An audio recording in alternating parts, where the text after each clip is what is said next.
Camp Northern Star, on the coast of Maine, shut down only 6 days after it opened. The official explanation was simple. Torrential rains caused a dam to break, flooding the area. But the camp stood high on a wooded hill. And water, as everyone knows, does not climb uphill. My name is Michael. In the summer of 1982, I was 20 years old.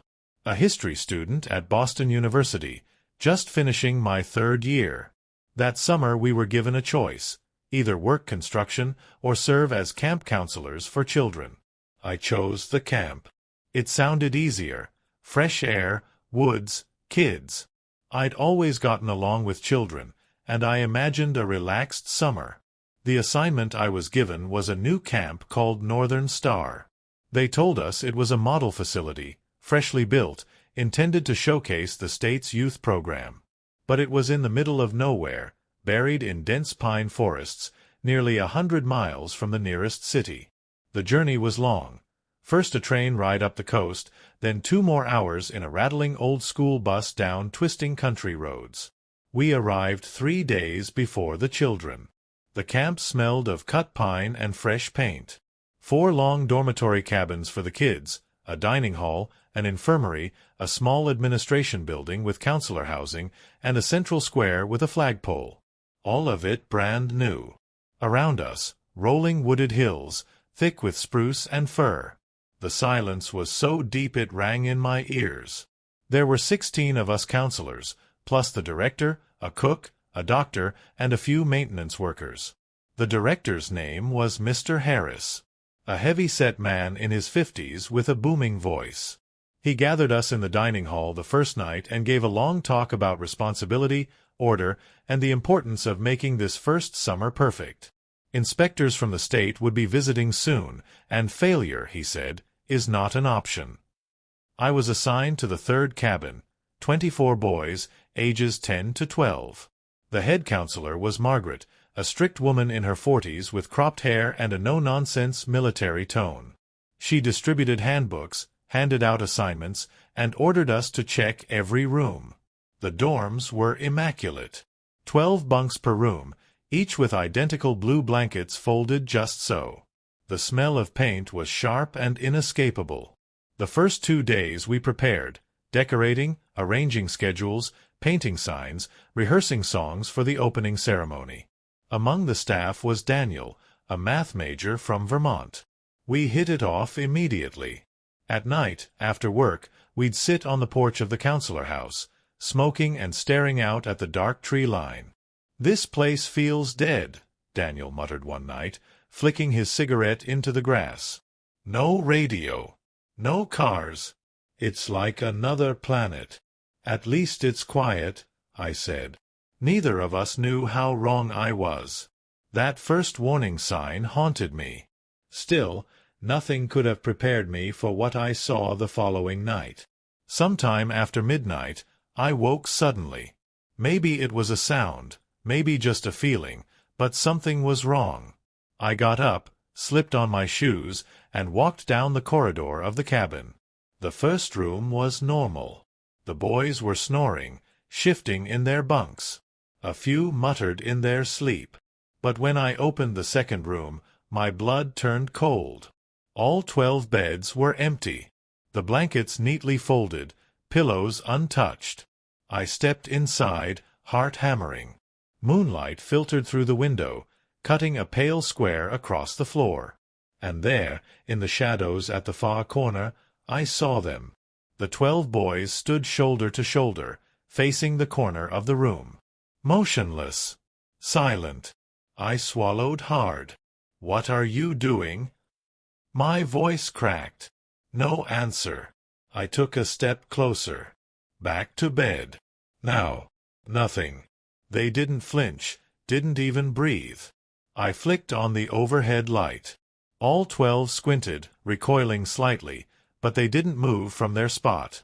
Every face was turned to the same point, the meeting of the 2 walls in the corner. I forced my voice louder. "Enough of this. Back in your bunks." For a moment, nothing. Then the smallest, David, murmured without turning his head. Don't interrupt. He's listening. The air in the room felt heavier, pressing on my chest. I rushed forward, grabbed David by the shoulders, and spun him around. His eyes, glassy, hollow, but not vacant. More like something else was looking out from inside. Then he blinked, like waking from a dream, and whispered, What's wrong?" At that exact instant, the others blinked too. They glanced at each other in confusion, as though they had just woken up. "Why aren't you in bed?" I demanded. They shrugged. "We don't know. Just standing here." They returned to their bunks without protest, tucked themselves in, and within minutes were asleep. But I sat awake the rest of the night, in a chair by their door, unable to shake the image. The next morning, I tried to confide in Margaret, the head counselor. "Something strange happened last night," I told her in a low voice. She gave me a weary look. "Michael, the first days are always odd. Kids act out. They're adjusting." No, this was different. All 12 of them. Awake. Staring at the corner. One of them said someone was listening. Her jaw tightened, but her expression didn't change. Mass sleepwalking. A prank. Imagination. Don't spread panic. We have inspectors coming. Just watch them. She walked away before I could argue. But I knew she didn't believe me. That day, the boys were subdued. They followed orders, ate, made their beds, joined activities, but without enthusiasm. It was mechanical. And the same 3, Martinez, Graham, and Sullivan, kept drifting to the tree line, staring into the woods. More boys started copying them. At lunch, I realized something else. They weren't talking to each other anymore. They answered questions, but in single words. Yes, no, don't know. No chatter, no laughter. That evening, I spoke with Daniel. I pointed at my group, standing silently by the field. "Look at them. Something's wrong." He frowned. "You're not the only one." Yesterday, one of my girls spent hours tearing grass and laying it out in a perfect spiral. When I asked why, she said, "Soon it's coming." That's all. We stood there in silence, both staring at the growing number of kids gazing blankly at the forest. The third night was worse. I woke again, this time to a strange noise. At first I thought it was a generator humming or power lines buzzing. But it was coming from inside the cabin. I stepped into the hallway and froze. All 24 boys were standing there, lined up, shoulder to shoulder, facing me. And from their throats came a single sound. A low, droning hum. Not words. Not singing. Just one tone, deep and steady, vibrating through the floorboards, through my bones, rattling my teeth. It wasn't coming from them. It was coming through them, as if they were antennas. The sound grew louder, pressing against my skull. I wanted to scream, to shake them, to break it. But I couldn't move. All I could do was listen. By the next morning, Camp Northern Star felt like a ghost town. The children moved through the day like shadows, quiet, deliberate, mechanical. No laughter at breakfast. No chatter in the cabins. The only sounds were spoons tapping against plates, all at the same slow rhythm. Daniel caught my eye across the dining hall, pale. "They're all like this now," he whispered when we stepped outside. "Mine too. They eat. They walk. But it's like they're gone." By the afternoon I saw it spread further. Not just my boys. Children from other groups stood at the forest's edge, staring into the pines. Girls from Margaret's cabin joined them, their eyes glazed. The number grew with every passing hour. That evening, as the sun sank behind the hills and a storm gathered out at sea, it happened. The bell rang for the nightly ceremony. We gathered in the central square as usual. The flag flapped weakly in the wind, the pole creaking. The children lined up in rows. Mr. Harris stepped forward, his voice booming as he tried to carry on the ritual. At first it seemed normal, kids standing straight, hands at their sides. But then one by one, their voices stopped. The singing ended. First a few, then all. And without warning, 180 children took a single step forward, all at once. They spread into a massive circle around the flagpole. Perfectly spaced, perfectly aligned. Not one child out of place. It was too exact, too symmetrical to be random. It was geometry made flesh. Margaret shouted, "Back in line." "Now." "Nothing." Mr. Harris's face turned red. "I said back. Go back to your dorms," he bellowed. Still nothing. The circle held firm. The children stood shoulder to shoulder, their heads tilted slightly toward the center, eyes locked on the flagpole. And then came the sound. A single, unified drone. Not words. Not a song. Just a deep, resonant tone, humming from every throat at once. The air vibrated. The ground beneath my feet trembled. It felt like standing inside a giant engine, the whole camp shuddering with the sound. Mr. Harris tried to force his way into the circle. He shoved one child, then another. But it was like hitting a wall. Their bodies were soft, living, but unmoving, as if some unseen weight rooted them to the ground. He staggered back, sweating, his face stricken. I could barely hear Daniel shouting over the drone. "They're not doing this. It's flowing through them." The hum grew louder. My chest rattled. My teeth ached. And then the flagpole itself began to vibrate, metal clanging against the force. All at once, every child raised their head toward the sky. And beyond the forest ridge, I saw it.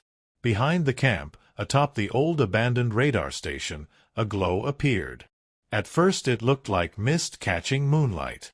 Then brighter, rising, until it became a solid pillar of gray light blasting into the night sky. The hum cut off. The silence was worse. Every child turned their heads, in perfect unison, to face that light. I couldn't stop myself. I looked too. And through the column, something vast began to form. A shape darker than night. Huge. Wrong. Its body twisting like smoke bound into flesh. And it had no head. It towered above the hill, arms like broken branches clawing the air. It wasn't a man. It wasn't an animal. It was something else. Something that had been waiting. The pillar pulsed with energy, feeding it, piece by piece. And in that instant, I understood. It was incomplete. It needed a head. And it was using the children to find one. The drone returned, louder than ever, rising from every child in the circle, vibrating the camp to its bones. Some counselors cried. Margaret screamed orders, her voice lost in the roar. Others fell to their knees, covering their ears, sobbing. I couldn't look away. None of us could. The figure without a head reached higher, searching, waiting to be finished. And the children were helping it. The circle at the flagpole didn't break. Even after the light faded from the hill and the figure dissolved back into the night, the children stood there. Still, silent, unblinking. Mr. Harris gathered us, his face pale and drenched in sweat. "We're ending this tonight," he growled. "There's a power source. That radar station on the ridge, it's feeding whatever the hell this is. We cut the power, and this ends." No one argued. Maybe because we wanted to believe it. Maybe because it was the only plan that sounded like action instead of helplessness. We armed ourselves with what we could find: flashlights, crowbars, a few axes from the maintenance shed. The air was damp and heavy as we hiked up the overgrown road to the old radar base. The kids didn't follow. They stayed behind in their circle, humming softly like a faraway generator. The station loomed above us, a Cold War relic of rusting steel frames and empty radar dishes. The place smelled of mildew and rot. We found the entrance to the basement under a crumbling concrete platform. Inside, the air was suffocatingly wet. Brick walls slick with moss, water dripping from the ceiling. And cables. Thick, black cables snaked across the floor and walls, glowing faintly with a gray shimmer, pulsing like veins. Margaret's face twisted in disgust. "What the hell is this?" No one answered. We knew it wasn't electrical. Not anymore. Daniel hefted a crowbar. "We cut them. All of them. Now." We slammed the metal into the cables. Sparks of cold light burst out. And from the splits, something began to ooze. Thick, black, like oil, but alive. It bubbled and writhed as it poured out, dragging itself across the floor like a living shadow. The smell hit us. Damp earth, rotting leaves, the stench of a grave. "Don't touch it!" I shouted, pulling one counselor back as the sludge spread.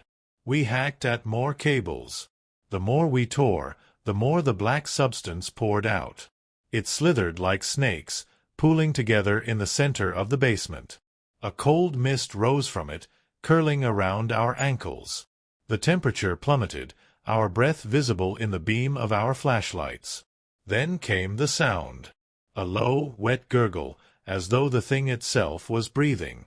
Mr. Harris swung his axe again and roared. "Keep cutting! Starve it!" But even he knew it wasn't working. Every cable we severed only fed more of the black mass. The ooze twisted upward, forming crude shapes, arms, a torso, a headless frame. The same form we had seen above the hill. Only now it was here, with us. The counselors broke. One of the younger women screamed and bolted for the stairs. Another fell to his knees, sobbing into his hands. I stood frozen, crowbar raised, watching the thing rise higher, its shadow spilling across the walls like liquid fire. Daniel grabbed my arm, eyes wild. "We can't stop it. We have to run." The mass surged toward us, tendrils slamming against the floor, leaving black stains that hissed and smoked. Mr. Harris tried one last swing. The axe hit the ooze and sank without resistance. When he tried to pull it back, the handle snapped. The sludge crept up his arm like tar. He screamed, thrashing, but the sound choked off as the blackness crawled into his mouth.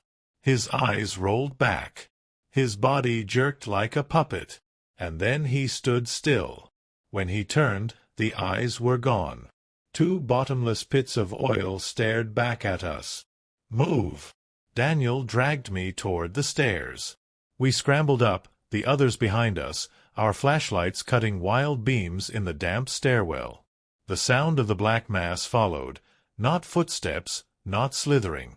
Just a deep vibration, like the earth itself shifting beneath us. We burst into the night air, gasping, half-crazed. And down in the camp, the children's humming had grown louder. As if they knew. As if they were waiting. We stumbled down the hill, half-blind in the dark. Behind us, the ruined radar station groaned as if something enormous shifted inside its walls. The night air was sharp with cold. The trees dripped with fog. Daniel gripped my arm so hard it hurt.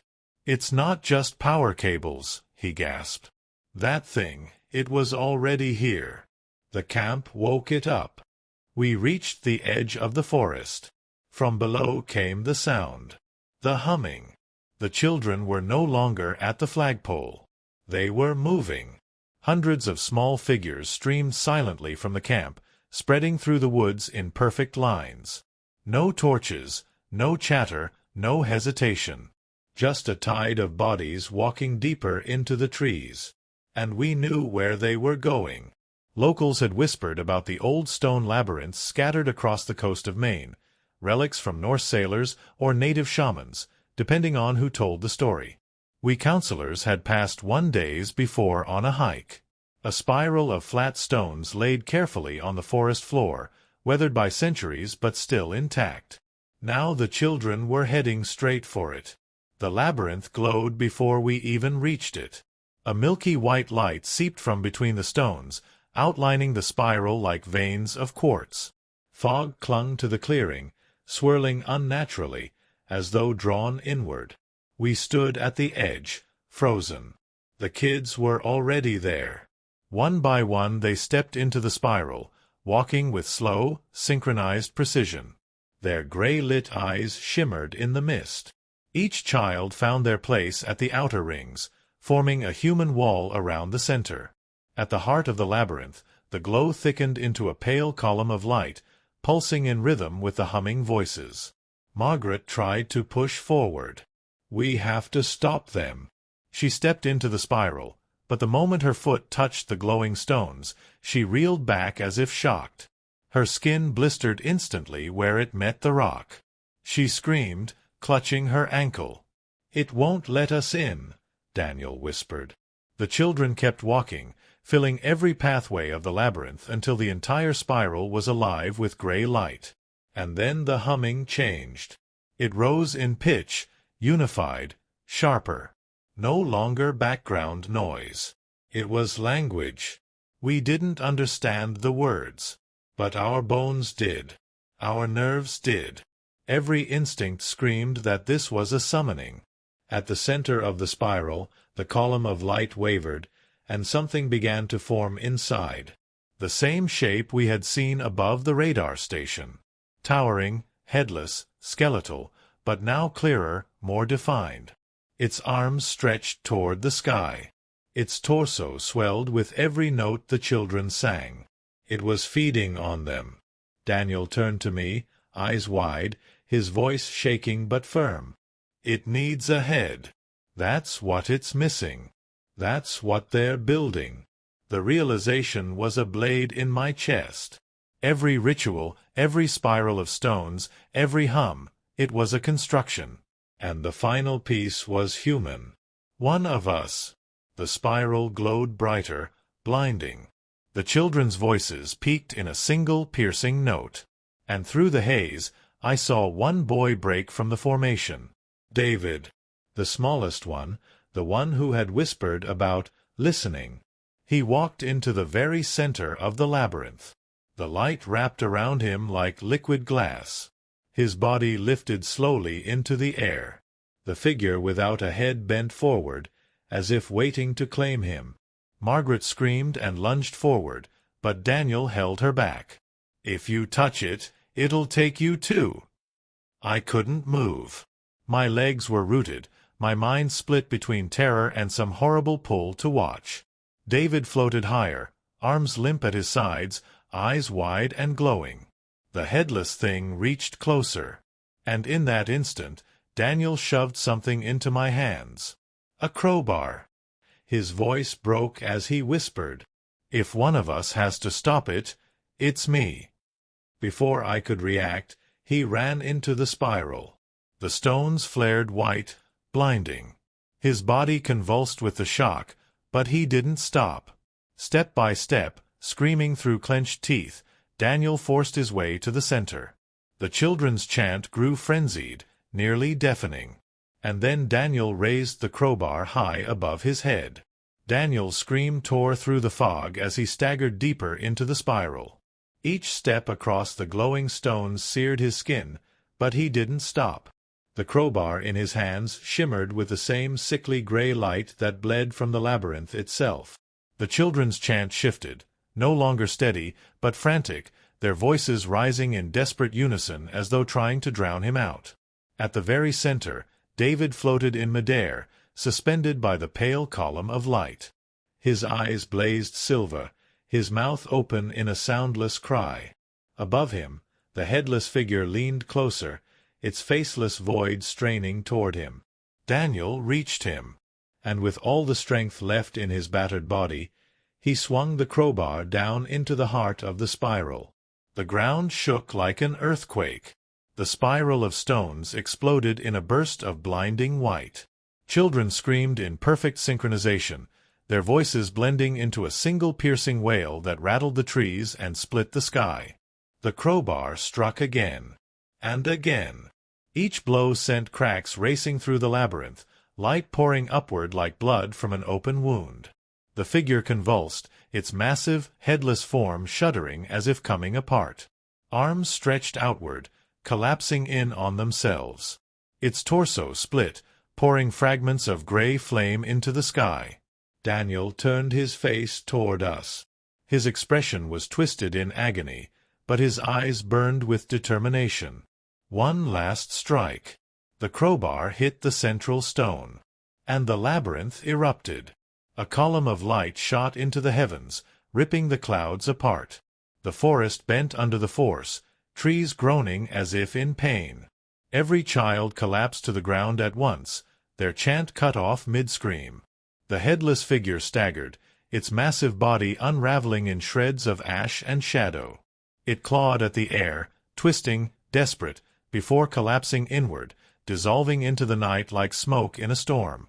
The stones of the labyrinth caught fire with pure white light, blazing so bright I had to cover my eyes. When I looked again, Daniel was gone. Only the crowbar remained, glowing hot, lying in the cracked center of the spiral. The forest fell silent. The wind died. The children lay unconscious around the spiral, their faces pale but alive. I stumbled into the clearing, chest heaving, ears ringing with the fading echoes of that inhuman scream. Margaret knelt beside David, who coughed weakly, blinking as if waking from a nightmare. His eyes, normal again. "It's over," she whispered, though her voice trembled. But I wasn't so sure. We gathered what children we could, carrying them back toward camp. Some counselors were gone, swallowed in the chaos, or fled into the forest. The radar station loomed silent behind us, its glow extinguished, but its black shadow still burned in my mind. At dawn, the authorities arrived. We never called them. No one had been able to. They came anyway. Men in uniforms, men in plain clothes.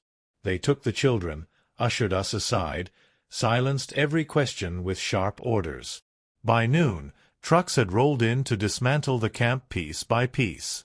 By evening, Camp Northern Star no longer existed. The official story was predictable. Mass food poisoning, causing hallucinations. No permanent harm. Camp closed for safety reasons. But those of us who were there knew. We had seen the spiral. We had heard the chant. We had watched something vast and ancient claw its way into our world. And we had watched Daniel give his life to stop it. That night, I couldn't sleep. I sat alone on the ruined porch of the counselor house, staring into the forest. The camp was silent. The children gone. The cabins empty. But in the stillness, I thought I heard it again. A faint hum. Low. Endless. Like the forest itself was still listening. It has been more than 40 years since that summer at Camp Northern Star. I am an old man now. My hair is white, my hands tremble, and most nights I wake before dawn, unable to return to sleep. People think time heals. That the mind softens the sharp edges of memory, turning horrors into distant shadows. But some memories do not fade. They sharpen. They echo. They grow louder with each passing year. After the camp closed, the story was buried. The state issued a report: food poisoning, mass hysteria, stress among staff. They erased the camp from maps, bulldozed the cabins, cleared the trails. The radar station was sealed off, declared unsafe, structurally unstable. But locals still whisper. They call the place cursed. Some claim hunters who wander too close vanish in the fog. Others say you can hear children singing in the woods at night. And sometimes, on rare nights when the moon is bright, people swear they see a pale light rising behind the ridge. I never told the truth. Not to my family. Not to the officials who questioned me. What could I say? That children sang in unison to summon a headless god from another world? They would have locked me away. But I know what happened. Daniel gave his life in that labyrinth. and his sacrifice broke the ritual. But it didn't destroy it. Something that vast, that old, doesn't die. It waits. Tonight, as I write these words, the house is quiet. The Maine coast outside my window is cloaked in mist, the waves whispering against the rocks. I sit in my wooden chair, a blanket around my shoulders, staring at my reflection in the glass. At first, it's just me. An old man with tired eyes. But then I see it. Behind me. In the reflection. A figure, tall, shrouded in gray. Its shoulders hunched, its arms too long. And where the head should be, only emptiness. The glass trembles. My heart pounds. I close my eyes. Count slowly. Tell myself it's imagination. But when I open them again, it's still there. Closer. Sometimes, late at night, I still hear it. That low, endless hum. Not outside. Not in the trees. Inside. In my bones. In my blood. Like the world itself is waiting for the song to begin again. And when it does, it will need a head.